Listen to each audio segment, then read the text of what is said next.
औज़ुबिल्लाहिमिनश्शैतानिर्रजीम बिस्मिल्लाहिर्रहमानिर्रहीम। Dear viewers अस्सलाम वालेकुम।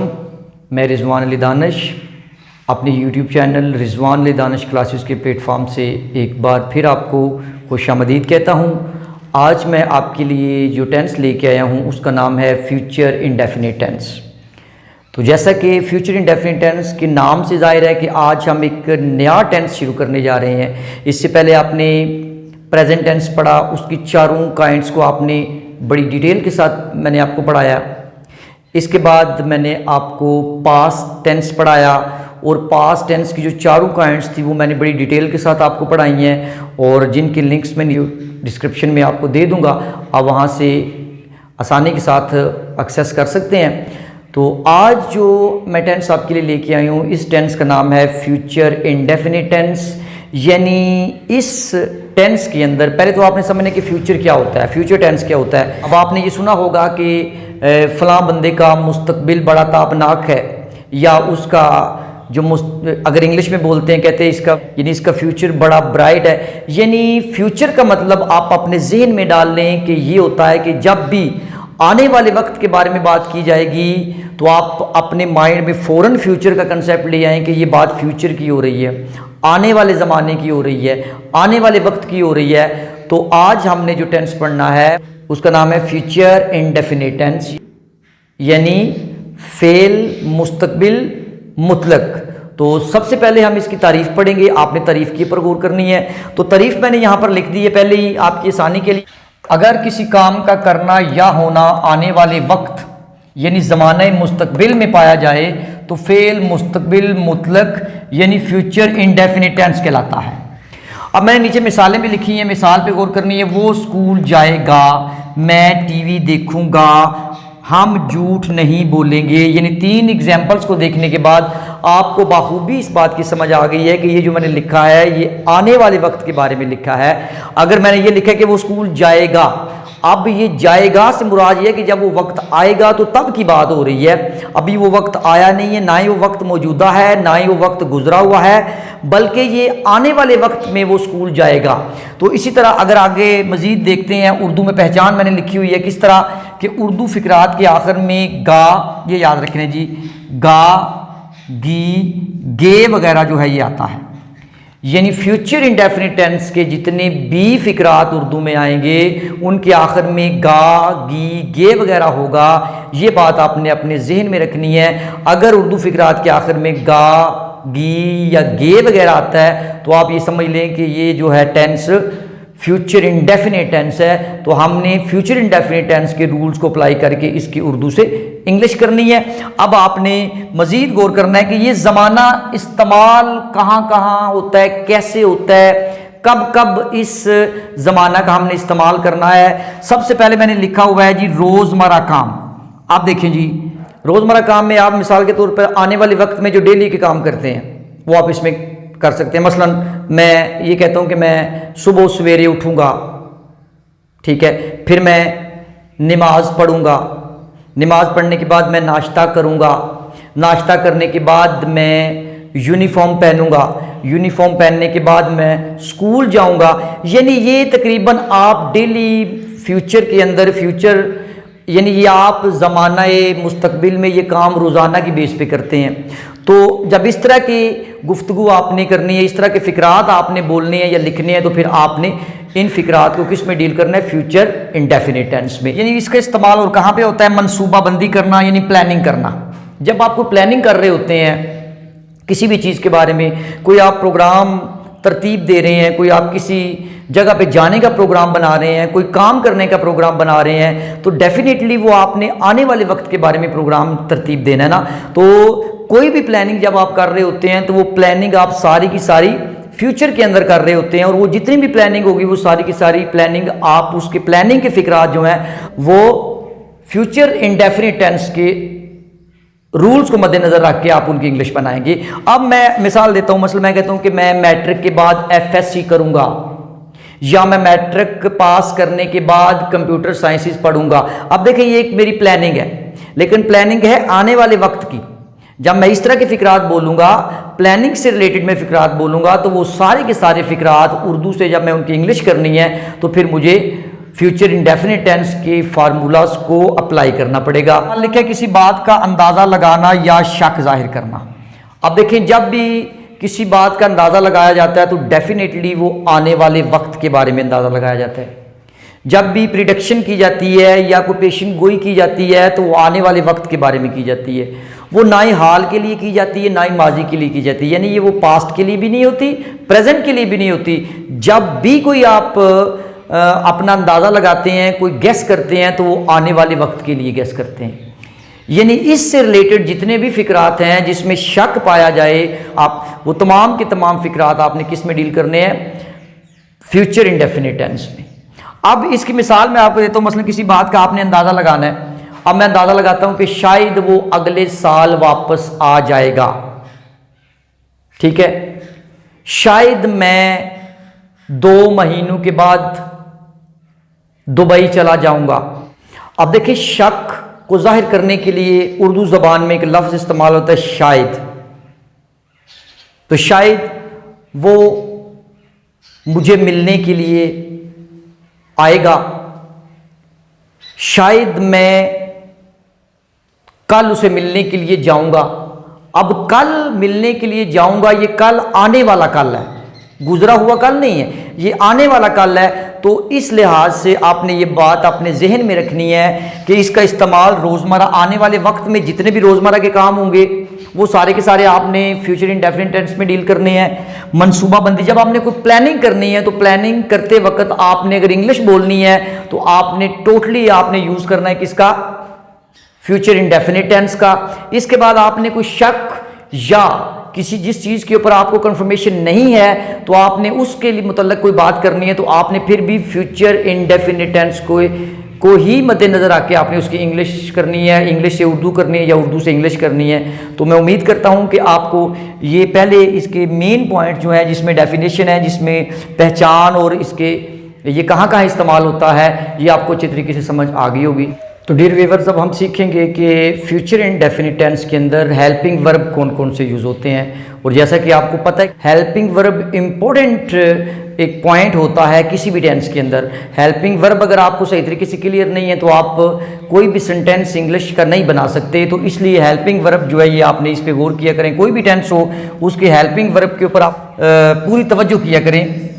अब देखें, फ्यूचर इंडेफिनिट टेंस में इमदादी फेल विल और शैल इस्तेमाल होता है, याद रखिएगा, विल शैल। ये बात अपने माइंड में बिठा लें कि फ्यूचर इंडेफिनिट टेंस के अंदर हेल्पिंग वर्ब 2 तरह के इस्तेमाल होते हैं, एक विल है और एक शैल है।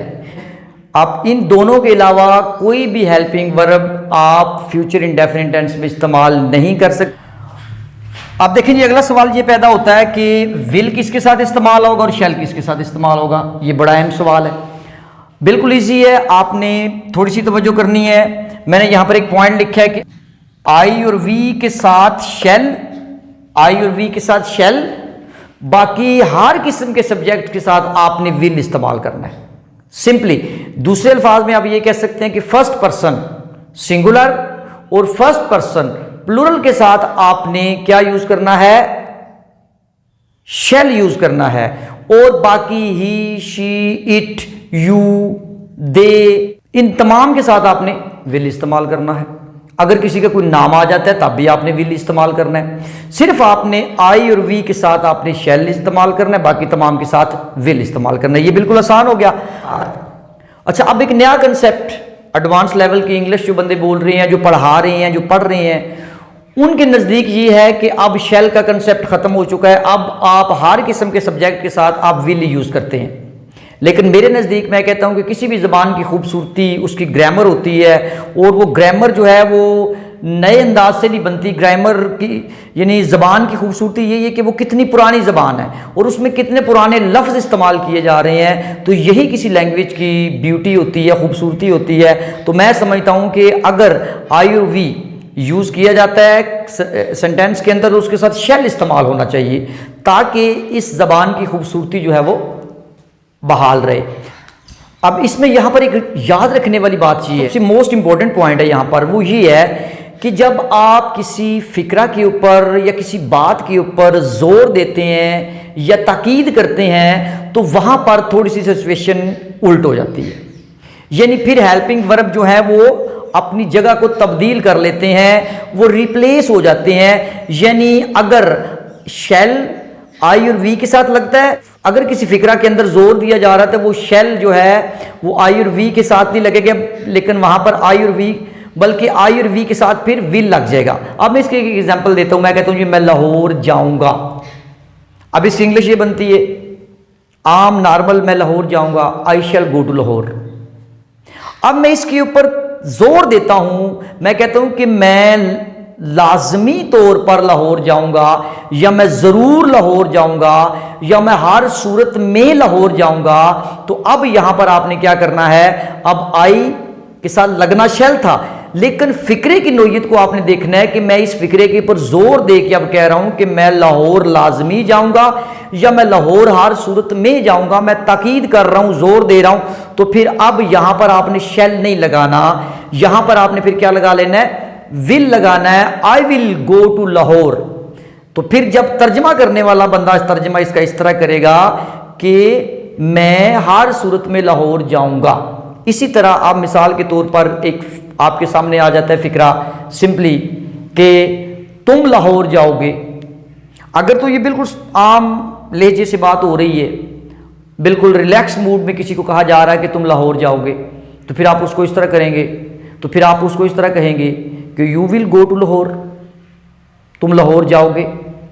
ठीक है, चूंकि मैंने बताया है कि विल अब नॉर्मल कंडीशन में लग रहा है और आई और वी के अलावा सबके साथ विल ही लगना है, तो यू जो है आई और वी के अलावा है, इसका मतलब है you will go to Lahore. आपने नॉर्मल बोला है कि तुम लाहौर जाओगे। अब मैं उस बंदे को कहता हूं कि तुम लाहौर लाजमन जाओगे, या तुम लाहौर हर सूरत में जाओगे, या तुम लाहौर जरूर जाओगे। तो फिर मैं उसको ये बोलूंगा, मैं कहूंगा कि you shall go to Lahore. अब शैल लग गया है यू के साथ, तो समझ आ जानी चाहिए कि इस फिक्रे के ऊपर जोर दिया जा रहा है। बस आपने ये पॉइंट अपने जहन में रखना है कि जब भी किसी फिक्रे के ऊपर जोर दिया जाए या ताकीद की जाए, तो फिर जहां विल है वहां शैल लगा, जहां शैल लगा रहे वहां पर विल लगा दे। मैं उम्मीद करता हूं कि आपको ये पॉइंट अच्छी तरीके से क्लियर हो गया होगा। तो डियर व्यूअर्स, तारीफ पढ़ने के बाद, उर्दू में पहचान पढ़ने के बाद हमें ये भी पता चल गया कि इसके अंदर हेल्पिंग वर्ब कौन कौन से यूज़ होते हैं, और हमें ये भी पता चल गया कि कौन सा हेल्पिंग वर्ब किस सब्जेक्ट के साथ हमने यूज़ करना है। अब हम बिल्कुल इस पोजीशन में आ चुके हैं कि अब हम इनकी उर्दू से इंग्लिश कर सकें। यानी उर्दू से इंग्लिश करने के लिए आपको पता है कि पहले भी जितने भी मैंने आपको पीछे पढ़ाया है, जितने भी पीछे टेंसेस पढ़ाए हैं, मैं सबका पहले फार्मूला बनाता हूँ ताकि आपके लिए आसानी हो जाए। तो फार्मूला बनाने के लिए सबसे पहले आप क्या लिखेंगे, सब्जेक्ट। सब्जेक्ट के बाद आगे विल या शैल लगेगा। ठीक है जी, helping verb.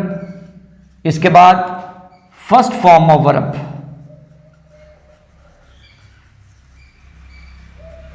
First form of verb. आखिर में आपने क्या लगाना है, ऑब्जेक्ट लगा, फुल स्टॉप लगा देना है।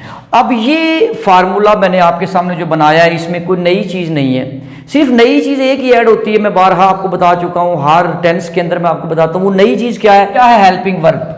क्योंकि हर टेंस के अपने अलग अलग हेल्पिंग वर्ब होते हैं। किसी भी टेंस के आप हेल्पिंग वर्ब दूसरे में यूज नहीं कर सकते। यही सिर्फ एक डिफरेंस है इनके अंदर, यही एक फर्क है। ये अगर आपको समझ में आ जाए तो आप आसानी के साथ फिक्रा बना सकते हैं, कोई मुश्किल वाली इसमें बात नहीं है। और यहां पर आपने एक चीज और भी नोट की होगी, अगर आपने मेरे पिछले लेक्चर सारे देखे हैं जिसके अंदर आपने present indefinite tense, past indefinite tense भी मैंने आपको पढ़ाया है, और अभी आज मैं आपको फ्यूचर इंडेफिनिट टेंस पढ़ा रहा हूं। जब मैंने आपको प्रेजेंट इंडेफिनिट पढ़ाया था तो तब भी first form of verb use की थी, आपको याद होगा। और इसके बाद जब मैंने आपको पास्ट इंडेफिनिट टेंस पढ़ाया था तो वहां पर हमने second form of verb use की थी। ठीक है, और आज हम पढ़ रहे हैं फ्यूचर इंडेफिनिट टेंस, तो यहां पर first form of verb use कर रहा हूं।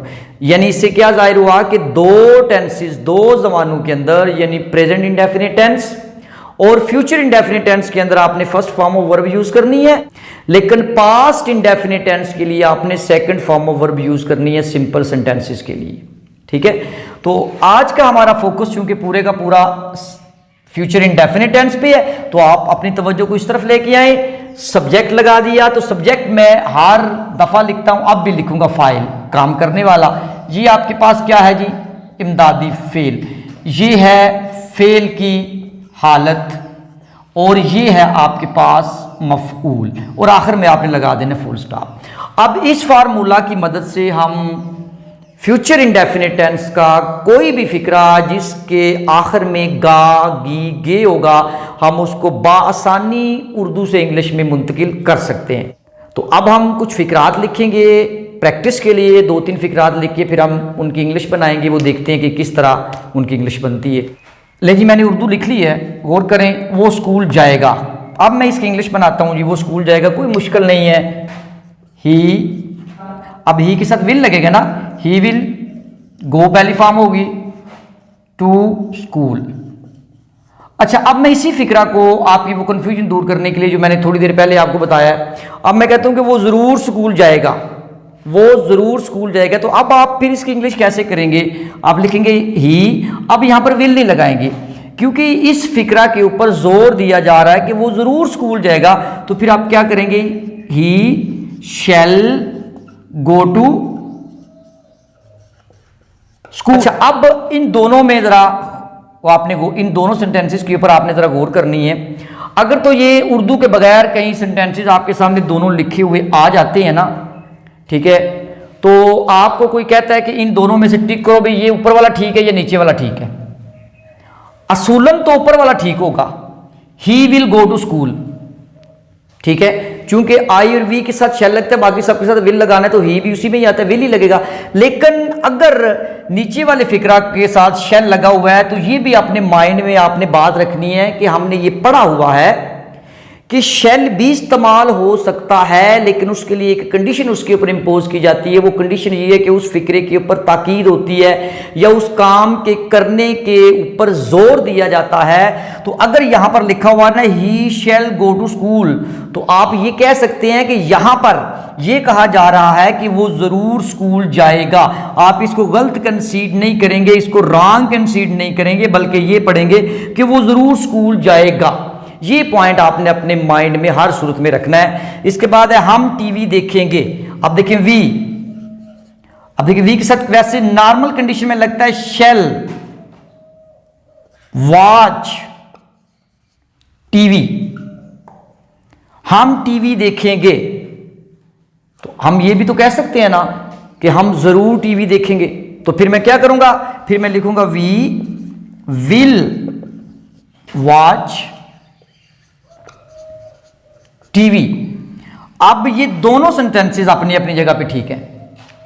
पहला फिक्रा नॉर्मल है, दूसरे में ताकीद की जा रही है, ये फिक्रे पे जोर दिया जा रहा है। इस चीज के ऊपर मैं ज्यादा फोकस इसलिए कर रहा हूं कि ये स्टूडेंट्स के लिए बहुत जरूरी है।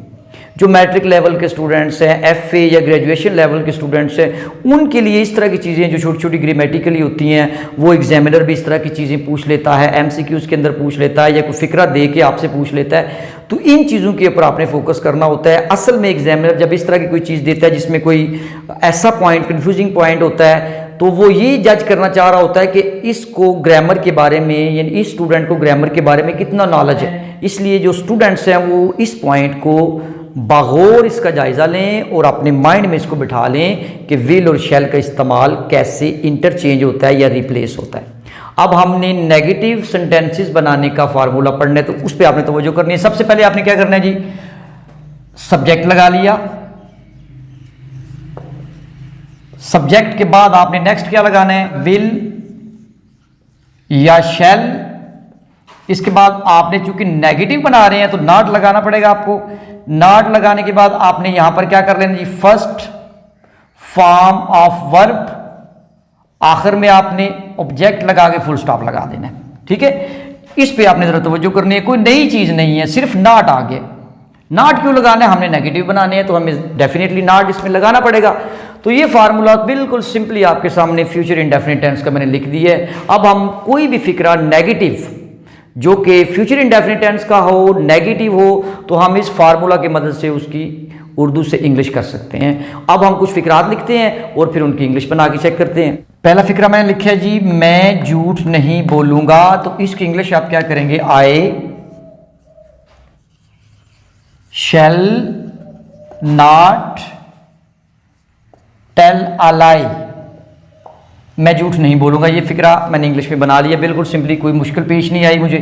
इसके बाद अगला फिक्रा है जी, अली लाहौर नहीं जाएगा। अली लाहौर नहीं जाएगा, वेरी सिंपल, अली। अब अली आई और वी के अलावा कोई भी आ जाए तो आपने क्या करना है जी, विल लगाना है।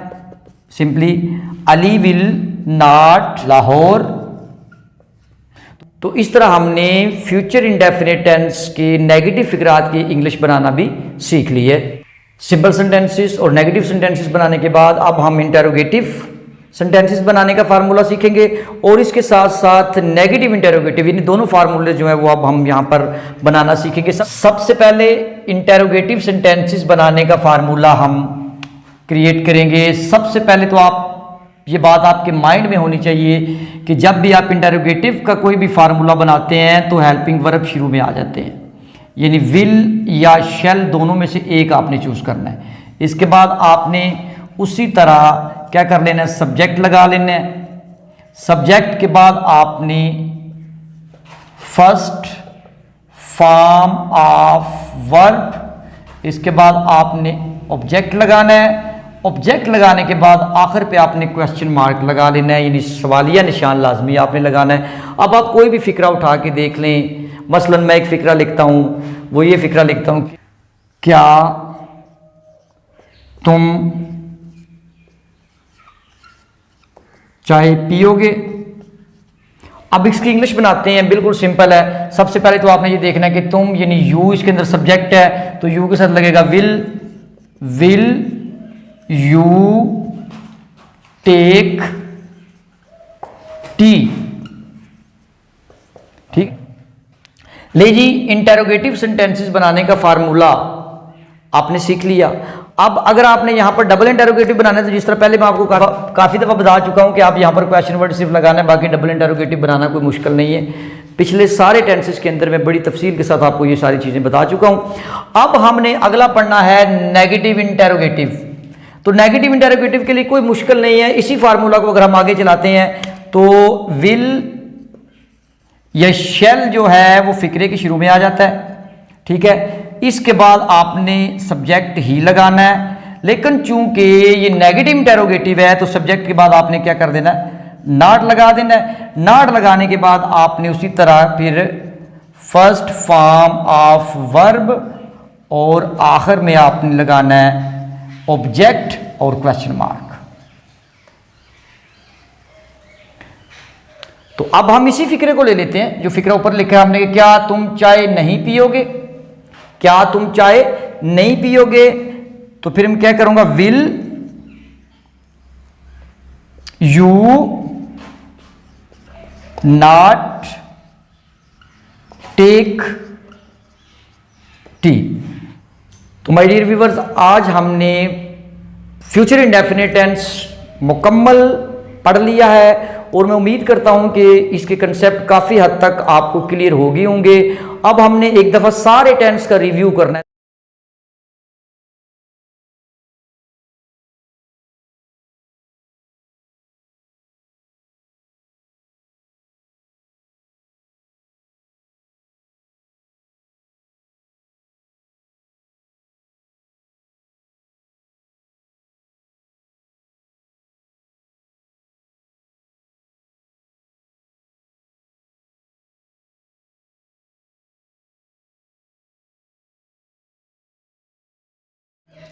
हमने फ्यूचर इंडेफिनिट टेंस मुकम्मल तौर पे पढ़ लिया है और मैं उम्मीद करता हूं कि आपको काफ़ी हद तक इसकी समझ आ गई होगी। अब एंड पे मैं इस सारे टेंस का रिव्यू आपको दूंगा, मेन पॉइंट्स मैं रिपीट करवा रहा हूं, तो आपने तवज्जो करनी है। सबसे पहले हमने डेफिनेशन पढ़ी, इसकी तारीफ़ पढ़ी है। तारीफ़ क्या है कि किसी काम का करना या होना आने वाले वक्त में पाया जाए। ठीक है, मसलन मैं स्कूल जाऊँगा, मैं खाना खाऊँगा, मैं लाहौर जाऊँगा, तुम मुझे मिलने आओगे, मैं तुम्हें मिलने जाऊंगा। इस तरह के सेंटेंसेस जब आते हैं तो वो फ्यूचर इंडेफिनिट टेंस में आते हैं। और इसके बाद मैंने आपको ये पढ़ाया था कि ये टेंस कहाँ कहाँ पे इस्तेमाल होता है। आप आने वाले वक्त में रोज़मर्रा के काम जितने भी आप करते हैं वो सारे के सारे इस टेंस में डील करेंगे। इसके बाद आप कोई प्लानिंग करते हैं, कोई आने वाले वक्त के बारे में मनसूबाबंदी करते हैं, तो वो सारे के सारे फ़िक्रात जो आप बोलते हैं, वो जो लिखते हैं, वो सारे के सारे इसी में आएंगे। इसके बाद आने वाले वक्त के बारे में कोई शक या शुबा आप जाहिर करते हैं, ठीक है, जिसके ऊपर आपको 100% श्योरिटी नहीं है, तो आप इस टेंस के अंदर डील करेंगे उनको, ठीक है। इसके बाद मैंने अगला पॉइंट आपको पढ़ाया था उर्दू में पहचान। याद रख लें कि फ्यूचर इंडेफिनिट टेंस के उर्दू फ़िक्रात के आखिर में हमेशा गा, गी, गे वगैरह आता है, ठीक है। मसलन मैं ख़त लिखूंगा, मैं अपना सबक याद करूंगा, इस तरह के तमाम फ़िक्रात जिनके आखिर में गा, गी, गे वगैरह होगा, वो सारे के सारे फ्यूचर इंडेफिनिट टेंस की फ़िक्रात होंगे। इसके बाद मैंने अगला पॉइंट आपको पढ़ाया है helping verb. This is the most important point. Helping verb इसमें कौन कौन से इस्तेमाल होते हैं, तो मैंने आपको पढ़ाया है 2 हेल्पिंग वर्ब इस्तेमाल होते हैं, विल और शैल। विल और शैल। अब अगला सवाल मैंने आपका ये वहां पर ही क्लियर कर दिया था कि विल किसके साथ इस्तेमाल होता है, शैल किसके साथ इस्तेमाल होता है। आई और वी यानी फर्स्ट पर्सन, चाहे वो सिंगुलर है चाहे वो प्लूरल है, उसके साथ आपने शैल इस्तेमाल करना है। बाकी तमाम सब्जेक्ट के साथ आपने विल इस्तेमाल करना है। इसके बाद हमने पहला फार्मूला बनाया था। फार्मूला बनाते वक्त हमने सबसे पहले हमने सिंपल सेंटेंसेस का फार्मूला बनाया था, तो आपने गौर करने, सबसे पहले आपने सब्जेक्ट लगाया, सब्जेक्ट के बाद आपने फिर क्या किया था, विल या शैल, इन दोनों में से एक लगाना होता है। विल या शैल के बाद आपने फर्स्ट फॉर्म ऑफ वर्ब लगानी है, आखिर में आपने ऑब्जेक्ट लगा के फुल स्टॉप लगा देना, आपके सिंपल सेंटेंसेस बन जाएंगे। इसके बाद आपने नेगेटिव करना है, तो नेगेटिव के लिए आपको क्या करना पड़ेगा, नेगेटिव के लिए मैंने आपको फार्मूला कौन सा दिया है, सबसे पहले सब्जेक्ट, सब्जेक्ट के बाद आपने हेल्पिंग वर्ब विल या शैल, विल शैल के बाद आपने नॉट लगाना है, नॉट लगाने के बाद आपने क्या कर लेना है, फर्स्ट फॉर्म ऑफ वर्ब लगा लेनी है। फर्स्ट फॉर्म ऑफ वर्ब लगा लेने के बाद आखिर में ऑब्जेक्ट लगाना है, ऑब्जेक्ट लगाने के बाद फुल स्टॉप लगाना है, तो आपके ये फ़िक्रात नेगेटिव भी बन जाएंगे। इसके बाद नेक्स्ट हमने इंटेरोगेटिव का पढ़ा था, तो इंटेरोगेटिव के लिए आपने ज़रा अपने माइंड में ये बात लेके आनी है जो मैंने आपको बताई है। सबसे पहले मैंने आपको बताया था कि जब भी इंटेरोगेटिव बनाते हैं, हेल्पिंग वर्ब फ़िक्रा के शुरू में चले जाते हैं, यानी सबसे पहले आपने विल और शैल लगाना है, इसके बाद आपने सब्जेक्ट लगाना है, ठीक है, सब्जेक्ट के बाद फर्स्ट फॉर्म ऑफ वर्ब लगानी है, इसके बाद ऑब्जेक्ट लगाना है और आखिर में आपने क्वेश्चन मार्क लगा देना है। क्लियर हो गया जी। इसके बाद नेक्स्ट चलते हैं आप नेगेटिव इंटेरोगेटिव की तरफ। तो फिर सबसे पहले आपने क्या करना है, उसी तरह हेल्पिंग वर्ब विल या शैल फ़िक्रे के शुरू में, फिर आपने लगा लेना है सब्जेक्ट, सब्जेक्ट के बाद आपने लगा लेना है नॉट, नॉट लगाने के बाद आपने लगानी है फर्स्ट फॉर्म ऑफ वर्ब, और इसके बाद आखिर में ऑब्जेक्ट लगा के अपने क्वेश्चन मार्क लगा दें, और इस तरह करके आपका फ्यूचर इंडेफिनिट टेंस मुकम्मल हो जाता है। और मैं उम्मीद करता हूं कि आपको आज जो मैंने टेंस पढ़ाया है पिछले टेंसेस की तरह इस टेंस की भी अच्छी तरीके से समझ आ गई होगी। तो मैं इसी के साथ इजाज़त चाहता हूं। अल्लाह आपका हामी नासर हो।